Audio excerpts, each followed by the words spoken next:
ನೋಡಿ, ಹಿರಿಯರಿಗೆ ಮತ್ತು ಸ್ಥಾನಕ್ಕೆ ಯಾವ ಗೌರವ ಕೊಡಬೇಕು ಅದು ಗೌರವ ಕೊಡಲೇಬೇಕು. ಅವರು ಅನಂತಕುಮಾರ್ ಹೆಗಡೆಯವರ ಕಾರ್ಯಶೈಲಿ ಭಿನ್ನ ಇದೆ. ಹಾಗಂತ ಇನ್ನೊಬ್ಬರನ್ನ ಹರ್ಟ್ ಮಾಡುವಂಥ ಯಾವುದೇ ರೀತಿಯ ಹೇಳಿಕೆಯನ್ನು ನಾವು ಸಮರ್ಥಿಸೋದಿಲ್ಲ. ನಮ್ಮದು ರಾಮ ಎಲ್ಲರನ್ನೂ ಜೋಡಿಸ್ಕೊಂಡು ಹೋಗೋನು. ಹಾಗಾಗಿ ಅವರು ಏಕವಚನದಲ್ಲಿ ಮಾತಾಡಿರೋದನ್ನು ನಾವು ಒಪ್ಕೊಳ್ಳೋದಿಲ್ಲ. ಯಾವುದು ಅವ್ರು ಹೇಳಿರೋದನ್ನು, ಅವ್ರ ಭಾವನೆ ಇರ್ಬೋದು, ನಿಜ.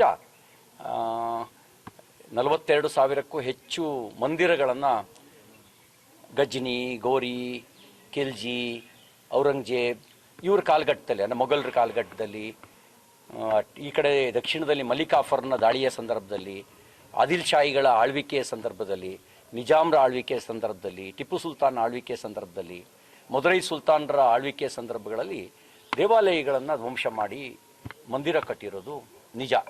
ಇದು ವಾಸ್ತವಿಕವಾಗಿರುವಂಥ ಸತ್ಯ. ನನಗೆ ವಿಶ್ವಾಸ ಇದೆ, ಇಲ್ಲಿರುವಂಥ ಭಾರತದಲ್ಲಿ ಇರುವಂಥ ಮುಸಲ್ಮಾನರು ಆ ದಾಳಿಕೋರರ ಜೊತೆಗೆ ತಮ್ಮ ಅಸ್ಮಿತೆಯನ್ನು ಗುರುತಿಸ್ಕೊಳ್ಳೋದಿಲ್ಲ. ಅವರು ಭಾರತೀಯತೆ ಮತ್ತು ಸನಾತನ ಪರಂಪರೆ ಇದಕ್ಕೆ ವಿಶ್ವಾಸ ಇಟ್ಟೇನೆ ಈ ದೇಶದಲ್ಲಿ ಉಳ್ಕೊಂಡಿದ್ದಾರೆ ಅನ್ನುವಂಥ ವಿಶ್ವಾಸ ನನಗಿದೆ. ಅವರಿಗೂ ಒಂದು ಮನ ಪರಿವರ್ತನೆಯ ದಿನ ಬರ್ಬೋದು. ನಮಗೆ ಇಂಥ ಆಕ್ರಮಣ ಮಾಡಿ ಇನ್ನೊಬ್ಬರ ಮನಸ್ಸಿಗೆ ಘಾಸಿಗೊಳಿಸಿ ನಡೆಸಿದಂಥ ಕಟ್ಟಿದಂಥ ಮಸೀದಿಗಳಲ್ಲಿ ನಾವು ನಮಾಜ್ ಮಾಡಿದರೆ ಅದು ಹರಾಮಾಗತ್ತೆ ಅಂತ ಅವರಿಗೂ ಅನಿಸ್ಬೋದು. ಹರಾಮಾಗತ್ತೆ ಅಂತ ಅನಿಸಿದ ದಿನ ಅವರು ಉದಾರತೆಯನ್ನು ಪ್ರದರ್ಶನ ಮಾಡ್ಬೋದು. ಇಲ್ಲಿ ಗಜ್ನಿ, ಗೋರಿ, ಮೊಘಲರ ಜೊತೆಗೆ ಗುರುತಿಸ್ಕೊಳ್ತಕ್ಕಂಥ ಮಾನಸಿಕತೆ ಅದು ಅಪಾಯಕಾರಿ. ಅದನ್ನು ನಾವು ಸಹಿಸ್ಕೊಳ್ಳೋದಿಲ್ಲ. ಅದರ ವಿರುದ್ಧ ನಮ್ಮ ಭಾವನೆಗಳು ಇದ್ದೇ ಇದ್ದಾವೆ.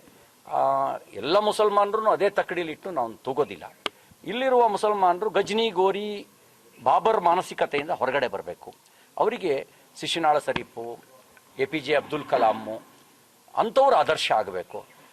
ಕ್ಯಾಪ್ಟನ್ ಅಬ್ದುಲ್ ಹಮೀದು ಇಂಥವ್ರು ಆದರ್ಶ ಆಗ ನಮ್ಮಲ್ಲಿ ಒಂದು ಸಹೋದರತ್ವ ಭಾವನೆ ಗಟ್ಟಿಯಾಗತ್ತೆ. ಹಾಗಾಗಿ ನಾವು ಯಾರೇ ಆಗಲಿ ಏಕವಚನದಲ್ಲಿ ಮಾತಾಡೋದನ್ನು, ಆ ಸ್ಥಾನಕ್ಕೆ ಅಗೌರವ ತರೋದನ್ನು ಒಪ್ಕೊಳ್ಳೋದಿಲ್ಲ. ಅನಂತಕುಮಾರ್ ಹೆಗಡೆ ಅವರಿಗೆ ಅವ್ರು ಹಿಂಗೆ ಹೇಳಿದರು ಅಂಥೇಳಿ ಅವ್ರಿಗೆ ಟೀಕೆ ಮಾಡೋ ಮಾತಿನ ಬರದಲ್ಲಿ ಕನ್ನಡ ಸಂಸ್ಕೃತಿ ಸಚಿವರಾಗಿರ್ತಕ್ಕಂಥ ಶಿವರಾಜ್ ತಂಗಡಿಗೆ ಅವರು ನಾಯಿಗೆ ಹೋಲಿಸಿರ್ತಕ್ಕಂಥದ್ದು ಅದು ಕೂಡ ತಪ್ಪೇನೆ. ಮತ್ತು ಮಾನ್ಯ ಮುಖ್ಯಮಂತ್ರಿ ಸಿದ್ದರಾಮಯ್ಯನವರು ಪ್ರಧಾನಮಂತ್ರಿಗಳನ್ನು ಏಕವಚನದಲ್ಲಿ ಮಾತಾಡೋದು, ಸೈನಿಕರನ್ನು ಅವನೋಗಿದ್ನಾ ಸರ್ಜಿಕಲ್ ಸ್ಟ್ರೈಕ್ ಮಾಡೋಕ್ಕೆ ಅಂತ ಪ್ರಧಾನಮಂತ್ರಿಗಳನ್ನು ಕೇಳಿದ್ದಾರೆ. ಅದು ಅವರು ಯೋಚನೆ ಮಾಡಲಿ. ಅವ್ರು ಹಿರಿಯರಾಗಿ ಇನ್ನೊಬ್ಬರಿಗೆ ಹೇಳುವಂಥವರಾಗಿ ಪ್ರಧಾನಮಂತ್ರಿಗಳನ್ನು ಏಕವಚನದಲ್ಲಿ ಮಾತಾಡೋದು ನೀವೆಷ್ಟು ಮಟ್ಟಿಗೆ ಸರಿ? ಅದು ತಪ್ಪೇನೆ. ಹಿರಿಯರು ದೊಡ್ಡತನದಿಂದ ನಡ್ಕೊಬೇಕು. ಆವಾಗ ಉಳಿದವರಿಗೂ ಕೂಡ ಒಂದು ಮಾದರಿ ಆಗತ್ತೆ.